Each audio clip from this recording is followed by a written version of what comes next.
ನಿಮಗೆ ತಿಳಿದಿಲ್ಲ ನಿಮ್ಮ ಜೀವನದಲ್ಲಿ ಏನು ನಡೆಯಲಿದೆ ಎಂದು. ಮುಂದಿನ 15 ದಿನಗಳು ನಿಮ್ಮನ್ನು ಸಂಪೂರ್ಣವಾಗಿ ಬದಲಾಯಿಸಲಿವೆ. ಧನುರಾಶಿಯವರೇ, ನಿಮ್ಮ ಮನೆಯಲ್ಲಿ ಒಂದು ಅಪೂರ್ವ ಶಕ್ತಿ ಪ್ರವೇಶಿಸುತ್ತಿದೆ. ಈ ಶಕ್ತಿಯು 150 ವರ್ಷಗಳ ನಂತರ ಮತ್ತೆ ಬರುವುದಿಲ್ಲ. ನಿಮ್ಮ ಗ್ರಹಗಳು ಇದೀಗ ಅದ್ಭುತವಾದ ಸ್ಥಾನದಲ್ಲಿವೆ. ಗುರು ಗ್ರಹವು ನಿಮಗೆ ಅನುಕೂಲವಾಗಿ ಚಲಿಸುತ್ತಿದೆ. ಶನಿ ಗ್ರಹವು ನಿಮ್ಮ ಕಷ್ಟಗಳನ್ನು ತೆಗೆದುಹಾಕುತ್ತಿದೆ. ರಾಹು ಕೇತುಗಳು ನಿಮ್ಮ ಜೀವನದಲ್ಲಿ ಅದೃಷ್ಟವನ್ನು ತರುತ್ತಿವೆ. ಇದು ಸಾಧಾರಣ ಸಮಯವಲ್ಲ, ಇದು ಒಂದು ಮಹಾಯೋಗದ ಸಮಯ. ಈ ಕಾಲಘಟ್ಟದಲ್ಲಿ ನೀವು ಮಾಡುವ ಪ್ರತಿಯೊಂದು ಕೆಲಸವೂ ಯಶಸ್ವಿಯಾಗುತ್ತದೆ. ನಿಮ್ಮ ಮನೆಯಲ್ಲಿ ಸಂತೋಷವು ತುಂಬುತ್ತದೆ. ನಿಮ್ಮ ಕನಸುಗಳು ನನಸಾಗುತ್ತವೆ. ನಿಮ್ಮ ಕೈಯಲ್ಲಿ ಹಣವು ತುಂಬುತ್ತದೆ. ಆದರೆ ಕೇಳಿ, ಈ ಶಕ್ತಿಯನ್ನು ಸರಿಯಾಗಿ ಬಳಸಿಕೊಳ್ಳದಿದ್ದರೆ ನಿಮಗೆ ದೊರಕುವ ಅವಕಾಶಗಳು ಕಳೆದು ಹೋಗುತ್ತವೆ. ಆದ್ದರಿಂದ ಈ ವಿಡಿಯೋವನ್ನು ಕೊನೆಯವರೆಗೂ ಕೇಳಿ. ಪ್ರತಿಯೊಂದು ಮಾತನ್ನು ನಿಮ್ಮ ಹೃದಯದಲ್ಲಿ ಇಟ್ಟುಕೊಳ್ಳಿ, ಏಕೆಂದರೆ ಇಂದು ನಾನು ನಿಮಗೆ ಹೇಳಲಿರುವುದು ನಿಮ್ಮ ಜೀವನವನ್ನೇ ಬದಲಾಯಿಸಬಲ್ಲದು. ಮೊದಲು ನಾನು ನಿಮಗೆ ಗ್ರಹಗಳ ಸಂಚಾರದ ಬಗ್ಗೆ ಹೇಳುತ್ತೇನೆ, ಏಕೆಂದರೆ ಈ ಗ್ರಹಗಳೇ ನಿಮ್ಮ ಭವಿಷ್ಯವನ್ನು ನಿರ್ಧರಿಸುತ್ತವೆ. ಗುರು ಗ್ರಹವು ಈ ಹಂತದಲ್ಲಿ ನಿಮ್ಮ ಧನ ಸ್ಥಾನದಲ್ಲಿ ಚಲಿಸುತ್ತಿದೆ. ಇದರರ್ಥ ನಿಮ್ಮ ಆದಾಯವು ಹೆಚ್ಚುತ್ತದೆ. ನಿಮಗೆ ಹೊಸ ಹಣದ ಮೂಲಗಳು ದೊರೆಯುತ್ತವೆ. ನಿಮ್ಮ ಬ್ಯಾಂಕ್ ಬ್ಯಾಲೆನ್ಸ್ ಹೆಚ್ಚುತ್ತದೆ. ಶನಿ ಗ್ರಹವು ನಿಮ್ಮ ಕರ್ಮಸ್ಥಾನದಲ್ಲಿದೆ. ಇದರರ್ಥ ನಿಮ್ಮ ಕಠಿಣ ಪರಿಶ್ರಮಕ್ಕೆ ಫಲ ದೊರೆಯುತ್ತದೆ. ನಿಮ್ಮ ಹಿಂದಿನ ಪ್ರಯತ್ನಗಳು ಈಗ ಫಲಿಸುತ್ತವೆ. ರಾಹು ಕೇತುಗಳು ನಿಮ್ಮ ಅದೃಷ್ಟದ ಮನೆಯಲ್ಲಿ ಚಲಿಸುತ್ತಿವೆ. ಇದರರ್ಥ ಅನಿರೀಕ್ಷಿತ ಅದೃಷ್ಟವು ನಿಮ್ಮ ಬಾಗಿಲು ತಟ್ಟುತ್ತದೆ. ನಿಮಗೆ ಹಠಾತ್ತನೆ ಒಳ್ಳೆಯ ಸುದ್ದಿಗಳು ಬರುತ್ತವೆ. ಈ ಗ್ರಹಗಳ ಸಂಚಾರದಿಂದಾಗಿ ಮುಂದಿನ 15 ದಿನಗಳು ನಿಮ್ಮ ಜೀವನದಲ್ಲಿ 3 ಪ್ರಮುಖ ಘಟನೆಗಳು ನಡೆಯಲಿವೆ. ಮೊದಲ ಘಟನೆ ನಿಮ್ಮ ಹಣದ ವಿಷಯಕ್ಕೆ ಸಂಬಂಧಿಸಿದೆ. ಎರಡನೇ ಘಟನೆ ನಿಮ್ಮ ಕುಟುಂಬಕ್ಕೆ ಸಂಬಂಧಿಸಿದೆ. ಮೂರನೇ ಘಟನೆ ನಿಮ್ಮ ಆರೋಗ್ಯ ಮತ್ತು ಶಕ್ತಿಗೆ ಸಂಬಂಧಿಸಿದೆ. ಈ 3 ಘಟನೆಗಳು 100% ನಿಮ್ಮ ಜೀವನದಲ್ಲಿ ನಡೆಯುತ್ತವೆ. ಇದರಲ್ಲಿ ಯಾವುದೇ ಸಂದೇಹವಿಲ್ಲ. ಆದರೆ ಮೊದಲು ನಾನು ನಿಮಗೆ ಮೊದಲ ಘಟನೆಯ ಬಗ್ಗೆ ವಿವರವಾಗಿ ಹೇಳುತ್ತೇನೆ. ಈ ಘಟನೆಯು ನಿಮ್ಮ ಜೀವನದಲ್ಲಿ ಆರ್ಥಿಕ ಪ್ರಗತಿಯನ್ನು ತರುತ್ತದೆ. ಅದು 15 ದಿನಗಳಲ್ಲಿ ನಿಮಗೆ ಒಂದು ದೊಡ್ಡ ಹಣಕಾಸಿನ ಅವಕಾಶವು ದೊರೆಯುತ್ತದೆ. ಇದು ಉದ್ಯೋಗದ ಮೂಲಕವಾಗಿರಬಹುದು, ವ್ಯಾಪಾರದ ಮೂಲಕವಾಗಿರಬಹುದು, ಅಥವಾ ಹೂಡಿಕೆಯ ಮೂಲಕವಾಗಿರಬಹುದು. ಆದರೆ ಈ ಅವಕಾಶವು ಖಚಿತವಾಗಿ ಬರುತ್ತದೆ. ನಿಮ್ಮ ಉದ್ಯೋಗದಲ್ಲಿರುವವರಿಗೆ ಒಂದು ದೊಡ್ಡ ಪ್ರಮೋಷನ್ ದೊರೆಯಬಹುದು. ನಿಮ್ಮ ಸಂಬಳವು ಹೆಚ್ಚಾಗಬಹುದು. ನಿಮಗೆ ಹೊಸ ಜವಾಬ್ದಾರಿಗಳು ದೊರೆಯಬಹುದು. ನಿಮ್ಮ ಅಧಿಕಾರಿಗಳು ನಿಮ್ಮ ಕೆಲಸವನ್ನು ಗಮನಿಸುತ್ತಾರೆ. ನಿಮ್ಮ ಪ್ರಯತ್ನಗಳಿಗೆ ಮನ್ನಣೆ ದೊರೆಯುತ್ತದೆ. ವ್ಯಾಪಾರದಲ್ಲಿರುವವರಿಗೆ ಹೊಸ ಗ್ರಾಹಕರು ದೊರೆಯುತ್ತಾರೆ. ಹೊಸ ಒಪ್ಪಂದಗಳು ಸಹಿಯಾಗುತ್ತವೆ. ನಿಮ್ಮ ಆದಾಯವು 2ರಷ್ಟು ಹೆಚ್ಚಾಗುತ್ತದೆ. ಈ ಕಾಲಘಟ್ಟದಲ್ಲಿ ನಿಮ್ಮ ವ್ಯಾಪಾರವು ಅಭಿವೃದ್ಧಿಯಾಗುತ್ತದೆ. ನಿಮಗೆ ಹೂಡಿಕೆದಾರರು ದೊರೆಯುತ್ತಾರೆ. ನಿಮ್ಮ ಯೋಜನೆಗಳಿಗೆ ಹಣ ದೊರೆಯುತ್ತದೆ. ಆದರೆ ಇಲ್ಲಿ ಒಂದು ಮುಖ್ಯ ವಿಷಯವನ್ನು ನೀವು ಗಮನಿಸಬೇಕು. ಈ ಅವಕಾಶವು ಇದ್ದಕ್ಕಿದ್ದಂತೆ ಬರುತ್ತದೆ. ನೀವು ಅದಕ್ಕಾಗಿ ಎದುರು ನೋಡುತ್ತಿರಬಾರದು. ಅದು ನಿಮ್ಮ ಬಾಗಿಲು ತಟ್ಟುತ್ತದೆ. ಆದರೆ ನೀವು ಸಿದ್ಧರಾಗಿರಬೇಕು. ನೀವು ಆ ಅವಕಾಶವನ್ನು ಗುರುತಿಸಬೇಕು.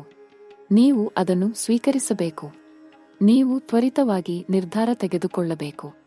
ಏಕೆಂದರೆ ಈ ಅವಕಾಶವು ಸ್ವಲ್ಪ ಸಮಯದವರೆಗೆ ಮಾತ್ರ ಇರುತ್ತದೆ. ನೀವು ಅದನ್ನು ಕಳೆದುಕೊಂಡರೆ ಅದು ಮತ್ತೆ ಬರುವುದಿಲ್ಲ. ಆದ್ದರಿಂದ ಜಾಗರೂಕರಾಗಿರಿ. ನಿಮ್ಮ ಸುತ್ತಲೂ ಏನು ನಡೆಯುತ್ತಿದೆ ಎಂಬುದನ್ನು ಗಮನಿಸಿ. ಮುಂದಿನ 15 ದಿನಗಳಲ್ಲಿ ಯಾರಾದರೂ ನಿಮ್ಮನ್ನು ಸಂಪರ್ಕಿಸಿದರೆ, ಯಾವುದಾದರೂ ಪ್ರಸ್ತಾಪವು ಬಂದರೆ, ಯಾವುದಾದರೂ ಸುದ್ದಿಯು ಬಂದರೆ, ಅದನ್ನು ಗಂಭೀರವಾಗಿ ತೆಗೆದುಕೊಳ್ಳಿ. ಏಕೆಂದರೆ ಅದು ನಿಮ್ಮ ಜೀವನವನ್ನು ಬದಲಾಯಿಸಬಲ್ಲದು. ನಿಮ್ಮ ಉದ್ಯೋಗದಲ್ಲಿ ಮೇಲಧಿಕಾರಿಗಳು ನಿಮ್ಮೊಂದಿಗೆ ಮಾತನಾಡಲು ಬಯಸಿದರೆ, ಅದು ಒಳ್ಳೆಯ ಸುದ್ದಿಯಾಗಿರುತ್ತದೆ. ನಿಮ್ಮ ವ್ಯಾಪಾರದಲ್ಲಿ ಯಾರಾದರೂ ಹೊಸ ಪಾಲುದಾರಿಕೆಯ ಬಗ್ಗೆ ಮಾತನಾಡಿದರೆ, ಅದನ್ನು ಗಂಭೀರವಾಗಿ ಪರಿಗಣಿಸಿ. ನಿಮ್ಮ ಹೂಡಿಕೆಗಳಲ್ಲಿ ಯಾವುದಾದರೂ ಬದಲಾವಣೆಯ ಸಂಕೇತವೂ ಕಾಣಿಸಿದರೆ, ಅದನ್ನು ತಿಳಿದುಕೊಳ್ಳಿ. ಈಗ ನಾನು ನಿಮಗೆ ವೃತ್ತಿಯ ಬಗ್ಗೆ ಇನ್ನಷ್ಟು ವಿವರವಾಗಿ ಹೇಳುತ್ತೇನೆ. ನಿಮ್ಮ ವೃತ್ತಿ ಜೀವನದಲ್ಲಿ ಈ ಹಂತವು ಅತ್ಯಂತ ಮಹತ್ವದ್ದಾಗಿದೆ. ನೀವು ಉದ್ಯೋಗದಲ್ಲಿದ್ದರೆ ನಿಮ್ಮ ಕೌಶಲ್ಯಗಳು ಗುರುತಿಸಲ್ಪಡುತ್ತವೆ. ನೀವು ಹೊಸ ಯೋಜನೆಗಳ ಜವಾಬ್ದಾರಿಯನ್ನು ಪಡೆಯುತ್ತೀರಿ. ನಿಮ್ಮ ತಂಡದವರು ನಿಮ್ಮನ್ನು ಗೌರವಿಸುತ್ತಾರೆ. ನಿಮ್ಮ ಮೇಲಧಿಕಾರಿಗಳು ನಿಮ್ಮ ಮೇಲೆ ವಿಶ್ವಾಸವಿಡುತ್ತಾರೆ. ಮುಂದಿನ 30 ದಿನಗಳಲ್ಲಿ ನಿಮಗೆ ಹೊಸ ಉದ್ಯೋಗದ ಆಫರ್ ಬರಬಹುದು. ಬೇರೆ ಕಂಪನಿಯಿಂದ ನಿಮಗೆ ಕರೆ ಬರಬಹುದು. ಅಥವಾ ನಿಮ್ಮ ಕಂಪನಿಯಲ್ಲಿ ಹೊಸ ಸ್ಥಾನ ಖಾಲಿಯಾಗಬಹುದು. ಆ ಸ್ಥಾನಕ್ಕೆ ನೀವು ಆಯ್ಕೆಯಾಗುತ್ತೀರಿ. ಈ ಸಮಯದಲ್ಲಿ ನಿಮ್ಮ ಆತ್ಮವಿಶ್ವಾಸವು ಹೆಚ್ಚಿರುತ್ತದೆ. ನಿಮ್ಮ ಮಾತುಗಳಲ್ಲಿ ಶಕ್ತಿ ಇರುತ್ತದೆ. ನಿಮ್ಮ ನಿರ್ಧಾರಗಳು ಸರಿಯಾಗಿರುತ್ತವೆ. ವ್ಯಾಪಾರದಲ್ಲಿರುವವರಿಗೆ ಈ ಸಮಯ ಚಿನ್ನದ ಸಮಯ. ನಿಮ್ಮ ವ್ಯಾಪಾರವು ಹೊಸ ದಿಕ್ಕನ್ನು ಪಡೆಯುತ್ತದೆ. ನಿಮಗೆ ಹೊಸ ಮಾರುಕಟ್ಟೆಗಳು ತೆರೆದುಕೊಳ್ಳುತ್ತವೆ. ನಿಮ್ಮ ಉತ್ಪನ್ನಗಳಿಗೆ ಬೇಡಿಕೆ ಹೆಚ್ಚುತ್ತದೆ. ನಿಮ್ಮ ಸೇವೆಗಳಿಗೆ ಮೌಲ್ಯ ಹೆಚ್ಚುತ್ತದೆ. ನೀವು ಯೋಚಿಸಿದ್ದ ವಿಸ್ತರಣೆಯ ಯೋಜನೆಗಳು ಈಗ ಕಾರ್ಯರೂಪಕ್ಕೆ ಬರುತ್ತವೆ. ನೀವು ಹೊಸ ಸ್ಥಳದಲ್ಲಿ ಶಾಖೆಯನ್ನು ತೆರೆಯಬಹುದು. ನೀವು ಹೊಸ ಉತ್ಪನ್ನವನ್ನು ಪ್ರಾರಂಭಿಸಬಹುದು. ನೀವು ಹೊಸ ತಂತ್ರಜ್ಞಾನವನ್ನು ಅಳವಡಿಸಿಕೊಳ್ಳಬಹುದು. ಎಲ್ಲವೂ ಸುಗಮವಾಗಿ ನಡೆಯುತ್ತದೆ. ಈಗ ಎರಡನೇ ಪ್ರಮುಖ ಘಟನೆಯ ಬಗ್ಗೆ ಕೇಳಿ. ಇದು ನಿಮ್ಮ ಕುಟುಂಬಕ್ಕೆ ಸಂಬಂಧಿಸಿದ ಅದ್ಭುತ ಸುದ್ದಿ. ಮುಂದಿನ 15 ದಿನಗಳಲ್ಲಿ ನಿಮ್ಮ ಮನೆಯಲ್ಲಿ ಒಂದು ವಿಶೇಷ ಸಂತೋಷದ ಕ್ಷಣವು ಬರಲಿದೆ. ಇದು ನಿಮ್ಮ ಕುಟುಂಬದ ಸದಸ್ಯರೊಂದಿಗೆ ಸಂಬಂಧಿಸಿರಬಹುದು, ನಿಮ್ಮ ಮಕ್ಕಳೊಂದಿಗೆ ಸಂಬಂಧಿಸಿರಬಹುದು, ಅಥವಾ ನಿಮ್ಮ ಪೋಷಕರೊಂದಿಗೆ ಸಂಬಂಧಿಸಿರಬಹುದು. ಆದರೆ ಈ ಸುದ್ದಿಯು ನಿಮ್ಮ ಮನೆಗೆ ಸಂತೋಷವನ್ನು ತರುತ್ತದೆ. ನಿಮ್ಮ ಮಕ್ಕಳು ತಮ್ಮ ಶಿಕ್ಷಣದಲ್ಲಿ ಉತ್ತಮ ಫಲಿತಾಂಶವನ್ನು ಪಡೆಯಬಹುದು. ಅವರಿಗೆ ಹೊಸ ಅವಕಾಶವು ದೊರೆಯಬಹುದು. ಅವರು ನಿಮ್ಮನ್ನು ಹೆಮ್ಮೆಪಡಿಸಬಹುದು. ನಿಮ್ಮ ಪೋಷಕರ ಆರೋಗ್ಯದಲ್ಲಿ ಸುಧಾರಣೆಯಾಗಬಹುದು. ಅವರಿಗೆ ದೀರ್ಘಕಾಲದಿಂದ ಬಾಧಿಸುತ್ತಿದ್ದ ಸಮಸ್ಯೆ ಪರಿಹಾರವಾಗಬಹುದು. ಅವರು ಹೆಚ್ಚು ಸಂತೋಷವಾಗಿರಬಹುದು. ನಿಮ್ಮ ಸಹೋದರ ಸಹೋದರಿಯರಿಗೆ ಒಳ್ಳೆಯ ಸುದ್ದಿ ಬರಬಹುದು. ಅವರ ಜೀವನದಲ್ಲಿ ಒಂದು ಮಹತ್ವದ ಘಟನೆ ನಡೆಯಬಹುದು ಮತ್ತು ನೀವೆಲ್ಲರೂ ಒಟ್ಟಿಗೆ ಸಂಭ್ರಮಿಸಬಹುದು. ಈ ಸಮಯದಲ್ಲಿ ನಿಮ್ಮ ಮನೆಯಲ್ಲಿ ಸಕಾರಾತ್ಮಕ ಶಕ್ತಿ ತುಂಬಿರುತ್ತದೆ. ನಿಮ್ಮ ಕುಟುಂಬದ ಸದಸ್ಯರ ನಡುವೆ ಪ್ರೀತಿ ಹೆಚ್ಚುತ್ತದೆ. ಹಿಂದಿನ ತಿಳುವಳಿಕೆಗಳು ದೂರವಾಗುತ್ತವೆ. ಹಿಂದಿನ ಜಗಳಗಳು ಮುಗಿಯುತ್ತವೆ. ಎಲ್ಲರೂ ಒಂದಾಗುತ್ತಾರೆ. ಮನೆಯಲ್ಲಿ ಶಾಂತಿ ಆಗುತ್ತದೆ. ನಗುವು ಆಗುತ್ತದೆ. ಸಂತೋಷ ಆಗುತ್ತದೆ. ಇದಲ್ಲದೆ ಮುಂದಿನ 30 ದಿನಗಳಲ್ಲಿ ನಿಮ್ಮ ಮನೆಯಲ್ಲಿ ಒಂದು ವಿಶೇಷ ಸಮಾರಂಭವು ನಡೆಯಬಹುದು. ಇದು ಜನ್ಮದಿನವಾಗಿರಬಹುದು, ವಾರ್ಷಿಕೋತ್ಸವವಾಗಿರಬಹುದು, ಅಥವಾ ಯಾವುದಾದರೂ ಧಾರ್ಮಿಕ ಕಾರ್ಯಕ್ರಮವಾಗಿರಬಹುದು. ಈ ಸಮಾರಂಭವು ನಿಮ್ಮ ಕುಟುಂಬವನ್ನು ಹತ್ತಿರ ತರುತ್ತದೆ. ಬೇರೆ ಬೇರೆ ಸ್ಥಳಗಳಲ್ಲಿರುವ ನಿಮ್ಮ ಸಂಬಂಧಿಕರು ನಿಮ್ಮನ್ನು ಭೇಟಿ ಮಾಡಬಹುದು. ಹಳೆಯ ಸ್ನೇಹಿತರು ಮತ್ತೆ ಸಂಪರ್ಕಕ್ಕೆ ಬರಬಹುದು. ದೂರ ಹೋಗಿದ್ದ ಸಂಬಂಧಗಳು ಮತ್ತೆ ಜೋಡಿಸಲ್ಪಡಬಹುದು. ಈ ಸಮಯವನ್ನು ಬಳಸಿಕೊಂಡು ನಿಮ್ಮ ಪ್ರೀತಿಪಾತ್ರರೊಂದಿಗೆ ಸಮಯ ಕಳೆಯಿರಿ. ಅವರೊಂದಿಗೆ ಮಾತನಾಡಿ. ಅವರ ಸಮಸ್ಯೆಗಳನ್ನು ಕೇಳಿ. ಅವರ ಸಂತೋಷವನ್ನು ಹಂಚಿಕೊಳ್ಳಿ. ಏಕೆಂದರೆ ಕುಟುಂಬವೇ ನಮ್ಮ ನಿಜವಾದ ಸಂಪತ್ತು. ಕುಟುಂಬವೇ ನಮ್ಮ ನಿಜವಾದ ಶಕ್ತಿ. ಕುಟುಂಬದೊಂದಿಗೆ ಸಂತೋಷವಾಗಿರುವಾಗ ಎಲ್ಲವೂ ಸರಿಯಾಗಿ ಹೋಗುತ್ತದೆ. ಈಗ ಪ್ರೀತಿ ಮತ್ತು ಸಂಬಂಧಗಳ ಬಗ್ಗೆ ಮಾತನಾಡೋಣ. ಧನುರಾಶಿಯವರೇ, ನಿಮಗೆ ಪ್ರೀತಿಯ ವಿಷಯದಲ್ಲಿ ಈ ಹಂತವು ಅತ್ಯಂತ ಸುಂದರವಾಗಿದೆ. ಶುಕ್ರ ಗ್ರಹವು ನಿಮ್ಮ ಪ್ರೀತಿಯ ಮನೆಯಲ್ಲಿ ಚಲಿಸುತ್ತಿದೆ. ಇದರರ್ಥ ನಿಮ್ಮ ಜೀವನದಲ್ಲಿ ಪ್ರೀತಿಯ ಶಕ್ತಿ ಹೆಚ್ಚುತ್ತದೆ. ನೀವು ಅವಿವಾಹಿತರಾಗಿದ್ದರೆ ಮುಂದಿನ ದಿನಗಳಲ್ಲಿ ನಿಮಗೆ ಯಾರಾದರೂ ವಿಶೇಷ ವ್ಯಕ್ತಿ ಸಿಗಬಹುದು. ಈ ವ್ಯಕ್ತಿಯು ನಿಮ್ಮ ಜೀವನದಲ್ಲಿ ಇದ್ದಕ್ಕಿದ್ದಂತೆ ಬರಬಹುದು, ಅಥವಾ ನಿಮ್ಮ ಹಳೆಯ ಪರಿಚಯದವರೇ ಆಗಿರಬಹುದು. ಆದರೆ ಈ ಬಾರಿ ನಿಮಗೆ ಅವರು ಬೇರೆ ರೀತಿಯಲ್ಲಿ ಕಾಣಿಸಬಹುದು. ನಿಮ್ಮ ಹೃದಯದಲ್ಲಿ ಏನೋ ಹೊಸ ಭಾವನೆ ಹುಟ್ಟಬಹುದು. ನಿಮಗೆ ಯಾರಾದರೊಂದಿಗೆ ಮಾತನಾಡುವುದು ಹೆಚ್ಚು ಇಷ್ಟವಾಗಬಹುದು. ಅವರ ಬಗ್ಗೆ ಯೋಚಿಸುವುದು ಹೆಚ್ಚಾಗಬಹುದು. ಇದು ಪ್ರೀತಿಯ ಸಂಕೇತ. ಈ ಸಮಯದಲ್ಲಿ ನಿಮ್ಮ ಹೃದಯವನ್ನು ಕೇಳಿ. ನಿಮ್ಮ ಭಾವನೆಗಳನ್ನು ಗುರುತಿಸಿ. ಆದರೆ ತ್ವರೆಪಡಬೇಡಿ. ಸಮಯವನ್ನು ನೀಡಿ. ಸಂಬಂಧವನ್ನು ಬೆಳೆಯಲು ಬಿಡಿ. ನೀವು ಈಗಾಗಲೇ ಪ್ರೀತಿಸುತ್ತಿದ್ದರೆ ಈ ಸಮಯ ನಿಮ್ಮ ಸಂಬಂಧಕ್ಕೆ ಬಲವನ್ನು ತರುತ್ತದೆ. ನಿಮ್ಮ ಪಾಲುದಾರರೊಂದಿಗಿನ ತಿಳುವಳಿಕೆ ಹೆಚ್ಚುತ್ತದೆ. ನೀವಿಬ್ಬರು ಹೆಚ್ಚು ಸಮಯ ಒಟ್ಟಿಗೆ ಕಳೆಯಲು ಬಯಸುತ್ತೀರಿ. ಪರಸ್ಪರರ ಆಲೋಚನೆಗಳನ್ನು ಅರ್ಥಮಾಡಿಕೊಳ್ಳುತ್ತೀರಿ. ಪರಸ್ಪರರ ಕನಸುಗಳನ್ನು ಬೆಂಬಲಿಸುತ್ತೀರಿ. ಹಿಂದೆ ಯಾವುದಾದರೂ ಸಣ್ಣ ತಿಳುವಳಿಕೆಗಳು ಇದ್ದಿದ್ದರೆ ಅವು ಈಗ ಪರಿಹಾರವಾಗುತ್ತವೆ. ನೀವಿಬ್ಬರೂ ಪರಸ್ಪರರೊಂದಿಗೆ ತೆರೆದ ಮನಸ್ಸಿನಿಂದ ಮಾತನಾಡಬಹುದು. ನಿಮ್ಮ ಭವಿಷ್ಯದ ಯೋಜನೆಗಳ ಬಗ್ಗೆ ಚರ್ಚಿಸಬಹುದು. ಮದುವೆಯ ಬಗ್ಗೆ ಮಾತನಾಡಬಹುದು. ಮುಂದಿನ 30 ದಿನಗಳಲ್ಲಿ ನಿಮ್ಮ ಸಂಬಂಧವು ಹೊಸ ಹಂತವನ್ನು ತಲುಪಬಹುದು. ನೀವು ನಿಶ್ಚಿತಾರ್ಥಕ್ಕೆ ಸಿದ್ಧವಾಗಬಹುದು, ಅಥವಾ ಮದುವೆಯ ದಿನಾಂಕವನ್ನು ನಿರ್ಧರಿಸಬಹುದು. ಇದು ನಿಮ್ಮಿಬ್ಬರಿಗೂ ಸಂತೋಷದ ಸಮಯ. ಈ ಸಮಯವನ್ನು ಆನಂದಿಸಿ. ಪರಸ್ಪರರನ್ನು ಅರ್ಥಮಾಡಿಕೊಳ್ಳಿ. ಪರಸ್ಪರರನ್ನು ಗೌರವಿಸಿ. ಪರಸ್ಪರರನ್ನು ಪ್ರೀತಿಸಿ. ವಿವಾಹಿತರಿಗೆ ಈ ಸಮಯ ಅತ್ಯಂತ ಪ್ರಾಮುಖ್ಯದ್ದಾಗಿದೆ. ನಿಮ್ಮ ಜೀವನ ಸಂಗಾತಿಯೊಂದಿಗಿನ ಸಂಬಂಧವು ಇನ್ನೂ ಹೆಚ್ಚು ಬಲಗೊಳ್ಳುತ್ತದೆ. ನೀವಿಬ್ಬರೂ ಪರಸ್ಪರರನ್ನು ಹೊಸ ದೃಷ್ಟಿಕೋನದಿಂದ ನೋಡಬಹುದು. ಹಿಂದಿನ ಜಗಳಗಳನ್ನು ಮರೆತು ಹೊಸ ಆರಂಭವನ್ನು ಮಾಡಬಹುದು. ಒಟ್ಟಿಗೆ ಹೊಸ ಯೋಜನೆಗಳನ್ನು ಮಾಡಬಹುದು. ಮನೆಗೆ ಸಂಬಂಧಿಸಿದ ನಿರ್ಧಾರಗಳನ್ನು ತೆಗೆದುಕೊಳ್ಳಬಹುದು. ಹೊಸ ಮನೆ ಖರೀದಿಸುವ ಬಗ್ಗೆ ಚಿಂತಿಸಬಹುದು. ಮನೆಯ ನವೀಕರಣದ ಬಗ್ಗೆ ಚರ್ಚಿಸಬಹುದು. ಈ ಎಲ್ಲಾ ವಿಷಯಗಳಲ್ಲಿ ನೀವಿಬ್ಬರೂ ಒಂದೇ ಮನಸ್ಸಿನಿಂದ ಇರುತ್ತೀರಿ. ಮುಂದಿನ ದಿನಗಳಲ್ಲಿ ನಿಮ್ಮ ಮದುವೆಯ ಜೀವನದಲ್ಲಿ ಹೊಸ ಸಂತೋಷವು ಬರಬಹುದು. ಇದು ಮಗುವಿನ ಸುದ್ದಿಯಾಗಿರಬಹುದು ಅಥವಾ ಮಕ್ಕಳ ವಿಷಯದಲ್ಲಿ ಒಳ್ಳೆಯ ಸುದ್ದಿಯಾಗಿರಬಹುದು. ಈ ಎಲ್ಲಾ ವಿಷಯಗಳು ನಿಮ್ಮ ಮನೆಗೆ ಸಂತೋಷವನ್ನು ತರುತ್ತವೆ. ನಿಮ್ಮ ಜೀವನ ಸಂಗಾತಿಯೊಂದಿಗೆ ವಿಶೇಷ ಸಮಯ ಕಳೆಯಿರಿ. ಅವರಿಗೆ ನೀವು ಎಷ್ಟು ಮುಖ್ಯರು ಎಂಬುದನ್ನು ಹೇಳಿ. ಅವರನ್ನು ಮೆಚ್ಚಿಸಿ. ಅವರಿಗಾಗಿ ಏನಾದರೂ ವಿಶೇಷವಾದದ್ದನ್ನು ಮಾಡಿ. ಏಕೆಂದರೆ ಸಂಬಂಧಗಳಿಗೆ ನಿರಂತರ ಪ್ರೀತಿ ಮತ್ತು ಕಾಳಜಿಯ ಅಗತ್ಯವಿದೆ. ಈಗ ಮೂರನೇ ಪ್ರಮುಖ ಘಟನೆಯ ಬಗ್ಗೆ ಕೇಳಿ. ಇದು ನಿಮ್ಮ ಆರೋಗ್ಯ ಮತ್ತು ಶಕ್ತಿಗೆ ಸಂಬಂಧಿಸಿದೆ. ಮುಂದಿನ ದಿನಗಳಲ್ಲಿ ನಿಮ್ಮ ಆರೋಗ್ಯದಲ್ಲಿ ಅದ್ಭುತವಾದ ಸುಧಾರಣೆ ಕಾಣಿಸುತ್ತದೆ. ನಿಮಗೆ ದೀರ್ಘಕಾಲದಿಂದ ಯಾವುದಾದರೂ ಆರೋಗ್ಯ ಸಮಸ್ಯೆ ಇದ್ದರೆ ಅದು ಈಗ ನಿಧಾನವಾಗಿ ಕಡಿಮೆಯಾಗುತ್ತದೆ. ನಿಮ್ಮ ಶಕ್ತಿಯ ಮಟ್ಟ ಹೆಚ್ಚುತ್ತದೆ. ನಿಮಗೆ ಹೆಚ್ಚು ಉತ್ಸಾಹ ಅನಿಸುತ್ತದೆ. ನೀವು ಹೆಚ್ಚು ಸಕ್ರಿಯರಾಗಿರಬಹುದು. ಮಂಗಳ ಗ್ರಹವು ನಿಮ್ಮ ಶಕ್ತಿಯ ಮನೆಯಲ್ಲಿದೆ. ಇದರರ್ಥ ನಿಮ್ಮಲ್ಲಿ ಹೋರಾಡುವ ಶಕ್ತಿ ಹೆಚ್ಚುತ್ತದೆ. ನೀವು ಯಾವುದೇ ಸವಾಲನ್ನು ಎದುರಿಸಲು ಸಿದ್ಧರಾಗಿರುತ್ತೀರಿ. ನಿಮ್ಮ ರೋಗನಿರೋಧಕ ಶಕ್ತಿ ಬಲಗೊಳ್ಳುತ್ತದೆ. ನೀವು ಸುಲಭವಾಗಿ ಅನಾರೋಗ್ಯಕ್ಕೆ ಒಳಗಾಗುವುದಿಲ್ಲ. ಈ ಸಮಯದಲ್ಲಿ ನಿಮ್ಮ ಮಾನಸಿಕ ಆರೋಗ್ಯವು ಉತ್ತಮವಾಗಿರುತ್ತದೆ. ನೀವು ಹೆಚ್ಚು ಸಕಾರಾತ್ಮಕವಾಗಿರುತ್ತೀರಿ. ನಿಮ್ಮಲ್ಲಿ ಆತ್ಮವಿಶ್ವಾಸ ಹೆಚ್ಚಿರುತ್ತದೆ. ನೀವು ಜೀವನವನ್ನು ವಿಭಿನ್ನ ದೃಷ್ಟಿಕೋನದಿಂದ ನೋಡುತ್ತೀರಿ. ನಿಮ್ಮ ಆತ್ಮ ಶಾಂತವಾಗಿರುತ್ತದೆ. ನಿಮ್ಮ ಮನಸ್ಸು ಸ್ಪಷ್ಟವಾಗಿರುತ್ತದೆ. ಆದರೆ ನೀವು ನಿಮ್ಮ ಆರೋಗ್ಯದ ಬಗ್ಗೆ ಜಾಗರೂಕರಾಗಿರಬೇಕು. ಈ ಹಂತದಲ್ಲಿ ನೀವು ನಿಮ್ಮ ಆಹಾರದ ಮೇಲೆ ಗಮನ ಹರಿಸಬೇಕು. ಸಮತೋಲಿತ ಆಹಾರವನ್ನು ಸೇವಿಸಿ. ಹೆಚ್ಚು ನೀರು ಕುಡಿಯಿರಿ. ತಾಜಾ ಹಣ್ಣುಗಳು ಮತ್ತು ತರಕಾರಿಗಳನ್ನು ಸೇವಿಸಿ. ನಿಯಮಿತವಾಗಿ ವ್ಯಾಯಾಮ ಮಾಡಿ. ಸಾಕಷ್ಟು ನಿದ್ರೆ ಪಡೆಯಿರಿ. ಒತ್ತಡವನ್ನು ಕಡಿಮೆ ಮಾಡಿ. ಧ್ಯಾನ ಮಾಡಿ. ಯೋಗ ಮಾಡಿ. ಏಕೆಂದರೆ ಆರೋಗ್ಯವೇ ಸಂಪತ್ತು. ಆರೋಗ್ಯವಿದ್ದರೆ ಎಲ್ಲವೂ ಇದೆ. ಮುಂದಿನ ದಿನಗಳಲ್ಲಿ ಕೆಲವು ಜನರಿಗೆ ಹಿಂದೆ ಇದ್ದ ನೋವುಗಳು ಕಡಿಮೆಯಾಗಬಹುದು. ಹೊಟ್ಟೆ ಸಂಬಂಧಿತ ಸಮಸ್ಯೆಗಳು ಪರಿಹಾರವಾಗಬಹುದು. ತಲೆನೋವು ನಿಂತು ಹೋಗಬಹುದು. ನಿದ್ರಾಹೀನತೆಯ ಸಮಸ್ಯೆ ಮುಗಿಯಬಹುದು. ಆದರೆ ಈ ಎಲ್ಲಾ ಸುಧಾರಣೆಗಳಿಗೆ ನೀವು ಸರಿಯಾದ ಜೀವನ ಶೈಲಿಯನ್ನು ಅನುಸರಿಸಬೇಕು. ವೈದ್ಯರ ಸಲಹೆಯನ್ನು ತೆಗೆದುಕೊಳ್ಳಬೇಕು. ಔಷಧಿಗಳನ್ನು ಸಮಯಕ್ಕೆ ತೆಗೆದುಕೊಳ್ಳಬೇಕು. ಈಗ ಶಿಕ್ಷಣ ಮತ್ತು ವಿದೇಶ ಅವಕಾಶಗಳ ಬಗ್ಗೆ ಮಾತನಾಡೋಣ. ವಿದ್ಯಾರ್ಥಿಗಳಿಗೆ ಈ ಸಮಯ ಅತ್ಯಂತ ಅನುಕೂಲಕರವಾಗಿದೆ. ನಿಮ್ಮ ಅಧ್ಯಯನದಲ್ಲಿ ನಿಮಗೆ ಉತ್ತಮ ಫಲಿತಾಂಶಗಳು ದೊರೆಯುತ್ತವೆ. ನೀವು ಯಾವುದೇ ಪರೀಕ್ಷೆಯನ್ನು ಎದುರಿಸುತ್ತಿದ್ದರೆ ನೀವು ಅದರಲ್ಲಿ ಯಶಸ್ವಿಯಾಗುತ್ತೀರಿ.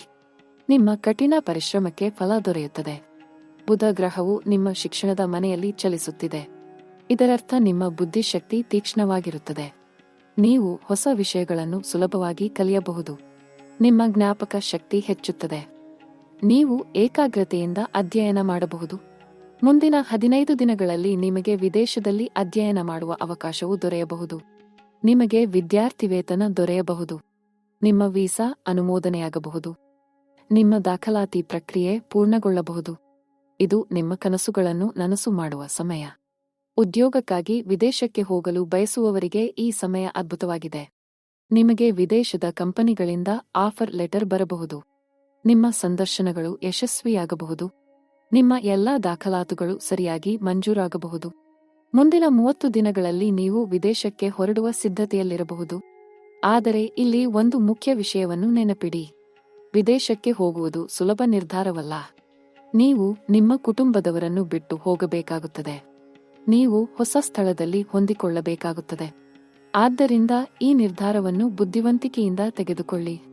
ನಿಮ್ಮ ಕುಟುಂಬದವರೊಂದಿಗೆ ಚರ್ಚಿಸಿ. ಎಲ್ಲ ಅಂಶಗಳನ್ನು ಪರಿಗಣಿಸಿ.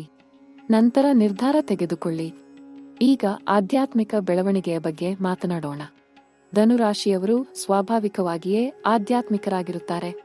ನಿಮಗೆ ದೇವರ ಮೇಲೆ ಬಲವಾದ ನಂಬಿಕೆ ಇರುತ್ತದೆ. ನೀವು ಆಧ್ಯಾತ್ಮಿಕ ಅಭ್ಯಾಸಗಳಲ್ಲಿ ಆಸಕ್ತಿ ಹೊಂದಿರುತ್ತೀರಿ. ಈ ಸಮಯದಲ್ಲಿ ನಿಮ್ಮ ಆಧ್ಯಾತ್ಮಿಕ ಶಕ್ತಿ ಇನ್ನೂ ಹೆಚ್ಚು ಬಲಗೊಳ್ಳುತ್ತದೆ. ನೀವು ಆಧ್ಯಾತ್ಮಿಕ ಗುರುಗಳನ್ನು ಭೇಟಿಯಾಗಬಹುದು. ನೀವು ಪವಿತ್ರ ಸ್ಥಳಗಳಿಗೆ ಭೇಟಿ ನೀಡಬಹುದು. ನೀವು ಧಾರ್ಮಿಕ ಕಾರ್ಯಕ್ರಮಗಳಲ್ಲಿ ಭಾಗವಹಿಸಬಹುದು. ನಿಮ್ಮ ಆಧ್ಯಾತ್ಮಿಕ ಅಭ್ಯಾಸವು ಆಳವಾಗುತ್ತದೆ. ನಿಮ್ಮ ಧ್ಯಾನ ಉತ್ತಮವಾಗುತ್ತದೆ.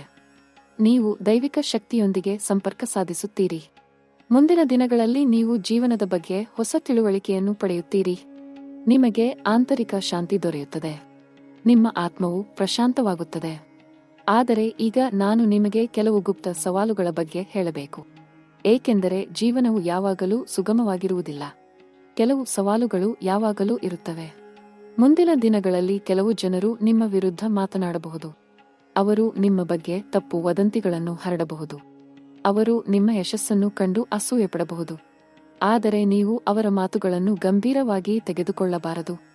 ನೀವು ನಿಮ್ಮ ಮಾರ್ಗದಲ್ಲಿ ಮುಂದುವರಿಯಬೇಕು. ನಿಮ್ಮ ಗುರಿಯತ್ತ ಸಾಗಬೇಕು. ಏಕೆಂದರೆ ಯಶಸ್ವಿಯಾಗುವ ಜನರನ್ನು ಯಾವಾಗಲೂ ಟೀಕೆಗಳು ಬರುತ್ತವೆ.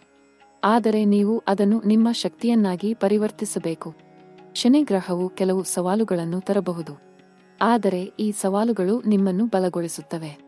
ಅವು ನಿಮಗೆ ಪಾಠಗಳನ್ನು ಕಲಿಸುತ್ತವೆ. ಅವು ನಿಮ್ಮನ್ನು ಪರಿಪಕ್ವಗೊಳಿಸುತ್ತವೆ. ಆದ್ದರಿಂದ ಈ ಸವಾಲುಗಳನ್ನು ಧೈರ್ಯದಿಂದ ಎದುರಿಸಿ. ಅವುಗಳಿಂದ ಕಲಿಯಿರಿ. ಮುಂದುವರಿಯಿರಿ. ಕೆಲವು ಜನರಿಗೆ ಹಣದ ವಿಷಯದಲ್ಲಿ ಸಣ್ಣ ಸಮಸ್ಯೆಗಳು ಬರಬಹುದು. ಇದ್ದಕ್ಕಿದ್ದಂತೆ ಹೆಚ್ಚುವರಿ ಖರ್ಚುಗಳು ಬರಬಹುದು. ಆದರೆ ಚಿಂತಿಸಬೇಡಿ. ಈ ಸಮಸ್ಯೆಗಳು ತಾತ್ಕಾಲಿಕವಾಗಿವೆ. ಅವು ಶೀಘ್ರದಲ್ಲೇ ಪರಿಹಾರವಾಗುತ್ತವೆ. ನೀವು ನಿಮ್ಮ ಖರ್ಚುಗಳನ್ನು ನಿಯಂತ್ರಿಸಿದರೆ, ನಿಮ್ಮ ಬಜೆಟ್ ಅನ್ನು ಯೋಜಿಸಿದರೆ ಎಲ್ಲವೂ ಸುಗಮವಾಗಿ ಹೋಗುತ್ತದೆ. ಕೆಲವು ಜನರಿಗೆ ಕುಟುಂಬದಲ್ಲಿ ಸಣ್ಣ ತಿಳುವಳಿಕೆಗಳು ಬರಬಹುದು. ಆದರೆ ಅವುಗಳನ್ನು ತಾಳ್ಮೆಯಿಂದ ನಿವಾರಿಸಿ. ಎಲ್ಲರೊಂದಿಗೂ ಪ್ರೀತಿಯಿಂದ ಮಾತನಾಡಿ. ತಿಳುವಳಿಕೆಯಿಂದ ವರ್ತಿಸಿ. ಕೆಲವು ಜನರಿಗೆ ಆರೋಗ್ಯದಲ್ಲಿ ಸಣ್ಣ ಸಮಸ್ಯೆಗಳು ಬರಬಹುದು. ಆದರೆ ಗಾಬರಿಯಾಗಬೇಡಿ. ಸಮಯಕ್ಕೆ ವೈದ್ಯರನ್ನು ಸಂಪರ್ಕಿಸಿ. ಸರಿಯಾದ ಚಿಕಿತ್ಸೆ ತೆಗೆದುಕೊಳ್ಳಿ. ಎಲ್ಲವೂ ಸರಿಯಾಗುತ್ತದೆ. ಈಗ ಪರಿಹಾರಗಳ ಬಗ್ಗೆ ಕೇಳಿ. ಏಕೆಂದರೆ ಪ್ರತಿಯೊಂದು ಸಮಸ್ಯೆಗೂ ಪರಿಹಾರವಿದೆ. ಮುಂದಿನ ದಿನಗಳಲ್ಲಿ ನೀವು ಗುರುವಾರಗಳಲ್ಲಿ ವಿಶೇಷ ಪೂಜೆ ಮಾಡಿ. ಗುರು ಗ್ರಹವು ನಿಮ್ಮ ಆಡಳಿತ ಗ್ರಹ. ಆದ್ದರಿಂದ ಗುರುವಾರಗಳಲ್ಲಿ ಬಾಳೆಹಣ್ಣನ್ನು ನೀಡಿ. ಹಳದಿ ಬಟ್ಟೆಗಳನ್ನು ಧರಿಸಿ. ಮಂಗಳವಾರಗಳಲ್ಲಿ ಹನುಮಂತನ ದೇವಸ್ಥಾನಕ್ಕೆ ಹೋಗಿ ಹನುಮಾನ ಚಾಲೀಸಾವನ್ನು ಪಠಿಸಿ. ಶನಿವಾರಗಳಲ್ಲಿ ಬಡವರಿಗೆ ಆಹಾರವನ್ನು ನೀಡಿ. ಕಪ್ಪು ಬಣ್ಣದ ಬಟ್ಟೆಗಳನ್ನು ದಾನ ಮಾಡಿ. ಪ್ರತಿದಿನ ಬೆಳಿಗ್ಗೆ ಸೂರ್ಯ ನಮಸ್ಕಾರ ಮಾಡಿ. ಸೂರ್ಯನಿಗೆ ಜಲ ನೀಡಿ. ರುದ್ರಾಕ್ಷಿ ಮಾಲೆಯನ್ನು ಧರಿಸಿ. ಇದು ನಿಮಗೆ ಸಕಾರಾತ್ಮಕ ಶಕ್ತಿಯನ್ನು ತರುತ್ತದೆ. ನಿಮ್ಮ ಮನೆಯಲ್ಲಿ ತುಳಸಿ ಗಿಡವನ್ನು ಬೆಳೆಸಿ. ಪ್ರತಿದಿನ ಅದಕ್ಕೆ ನೀರು ಹಾಕಿ. ದೀಪ ಹಚ್ಚಿ. ಇದು ನಿಮ್ಮ ಮನೆಯಲ್ಲಿ ಸಕಾರಾತ್ಮಕ ವಾತಾವರಣವನ್ನು ಸೃಷ್ಟಿಸುತ್ತದೆ. ಗಾಯತ್ರಿ ಮಂತ್ರವನ್ನು ಪಠಿಸಿ. ಇದು ನಿಮ್ಮ ಮನಸ್ಸನ್ನು ಶುದ್ಧೀಕರಿಸುತ್ತದೆ. ನಿಮ್ಮ ಬುದ್ಧಿಯನ್ನು ತೀಕ್ಷ್ಣಗೊಳಿಸುತ್ತದೆ. ನಿಮ್ಮ ರತ್ನಗಳ ಬಗ್ಗೆ ಮಾತನಾಡೋಣ. ಧನುರಾಶಿಯವರಿಗೆ ಹಳದಿ ನೀಲಮಣಿ ಅತ್ಯಂತ ಅನುಕೂಲಕರ ರತ್ನ. ಇದನ್ನು ಬಲಗೈ ತೋರು ಬೆರಳಿನಲ್ಲಿ ಧರಿಸಿ. ಗುರುವಾರದಂದು ಧರಿಸಿ. ಇದು ನಿಮಗೆ ಸೌಭಾಗ್ಯವನ್ನು ತರುತ್ತದೆ. ಹವಳದ ಕಲ್ಲನ್ನು ಮಂಗಳವಾರದಂದು ಧರಿಸಿ. ಇದು ನಿಮ್ಮ ಶಕ್ತಿಯನ್ನು ಹೆಚ್ಚಿಸುತ್ತದೆ. ನೀಲಮಣಿ ಕಲ್ಲನ್ನು ಶನಿವಾರದಂದು ಧರಿಸಿ. ಇದು ಶನಿ ಗ್ರಹದ ಪ್ರತಿಕೂಲ ಪರಿಣಾಮಗಳನ್ನು ಕಡಿಮೆ ಮಾಡುತ್ತದೆ. ಆದರೆ ಈ ರತ್ನಗಳನ್ನು ಧರಿಸುವ ಮೊದಲು ಜ್ಯೋತಿಷಿಯನ್ನು ಸಂಪರ್ಕಿಸಿ. ಅವರ ಸಲಹೆಯನ್ನು ತೆಗೆದುಕೊಳ್ಳಿ. ಏಕೆಂದರೆ ಪ್ರತಿಯೊಬ್ಬರಿಗೂ ವಿಭಿನ್ನ ರತ್ನಗಳು ಅನುಕೂಲಕರವಾಗಿರುತ್ತವೆ. ಧನುರಾಶಿಯವರೇ, ಈಗ ಈ ಸ್ಕ್ರಿಪ್ಟ್ ಮುಕ್ತಾಯಗೊಳ್ಳುತ್ತಿದೆ. ಆದರೆ ನಿಮ್ಮ ಪ್ರಯಾಣ ಮಾತ್ರ ಆರಂಭವಾಗುತ್ತಿದೆ. ಮುಂದಿನ 15 ದಿನಗಳು ನಿಮ್ಮ ಜೀವನದಲ್ಲಿ ಅದ್ಭುತವಾದ ಬದಲಾವಣೆಗಳನ್ನು ತರಲಿವೆ. ನಿಮ್ಮ ಮನೆಯಲ್ಲಿ ಸಂತೋಷ ತುಂಬಲಿದೆ. ನಿಮ್ಮ ಹೃದಯದಲ್ಲಿ ಶಾಂತಿ ನೆಲೆಸಲಿದೆ. ನಿಮ್ಮ ಜೀವನದಲ್ಲಿ ಸಮೃದ್ಧಿ ಬರಲಿದೆ. ಆದರೆ ನೀವು ಈ ಎಲ್ಲಾ ವಿಷಯಗಳಿಗಾಗಿ ಕೃತಜ್ಞರಾಗಿರಬೇಕು. ದೇವರಿಗೆ ಧನ್ಯವಾದ ಹೇಳಬೇಕು. ನಿಮ್ಮ ಪೋಷಕರನ್ನು ಗೌರವಿಸಬೇಕು. ನಿಮ್ಮ ಗುರುಗಳನ್ನು ಪೂಜಿಸಬೇಕು. ಏಕೆಂದರೆ ಅವರೆಲ್ಲರ ಆಶೀರ್ವಾದವಿದ್ದಾಗಲೇ ನಿಮಗೆ ಎಲ್ಲವೂ ಸಾಧ್ಯವಾಗುತ್ತದೆ. ನಿಮ್ಮ ಪ್ರಯತ್ನಗಳು ಫಲಿಸುತ್ತವೆ. ನಿಮ್ಮ ಕನಸುಗಳು ನನಸಾಗುತ್ತವೆ. ನಿಮ್ಮ ಜೀವನವು ಸುಂದರವಾಗುತ್ತದೆ. ನಾನು ನಿಮಗೆ ನನ್ನ ಹೃದಯದ ಆಶೀರ್ವಾದಗಳನ್ನು ಕೊಡುತ್ತೇನೆ. ದೇವರು ನಿಮ್ಮೆಲ್ಲರನ್ನೂ ಆಶೀರ್ವದಿಸಲಿ. ನಿಮ್ಮೆಲ್ಲರ ಕೈಯಲ್ಲಿ ಐಶ್ವರ್ಯವು ತುಂಬಲಿ. ನಿಮ್ಮೆಲ್ಲರ ಮನೆಯಲ್ಲಿ ಸಂತೋಷವು ತುಂಬಲಿ.